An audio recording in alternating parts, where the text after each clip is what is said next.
Our story begins in the early 1970s, following the rise of Muammar Gaddafi, who transformed Libya into a significant global arms supplier.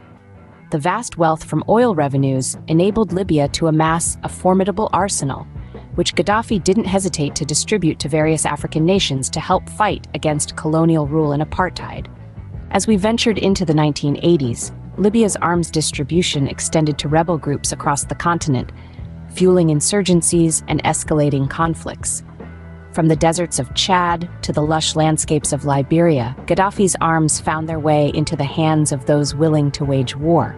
Fast forward to 2011, the Arab Spring, an uprising that promised change but also brought chaos. Gaddafi's downfall led to a power vacuum, and Libya's vast arms stockpile was now up for grabs. Weapons flooded into the black market, making their way across borders and into the heart of Africa's most volatile regions. In the wake of the Libyan crisis, the Sahel region of Africa, a vast belt stretching from Senegal to Sudan, became a hotbed for conflict. Countries like Mali, Niger, and Chad have seen a surge in violence, largely fueled by the influx of Libyan arms. The proliferation of these weapons has not only exacerbated existing tensions, but also empowered a new generation of warlords and insurgents. The ease of access to weaponry has made it possible for small grievances to escalate into full-blown conflicts, causing untold suffering and destabilization. Now, let's fast forward to the present day.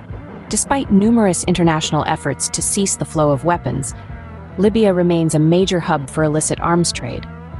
The complex network of arms dealers and smugglers continues to thrive, exploiting the lawlessness and chaos that have become the norm in post-Gaddafi Libya. In conclusion, the arms trade in Libya has had a profound and devastating impact on Africa's civil wars.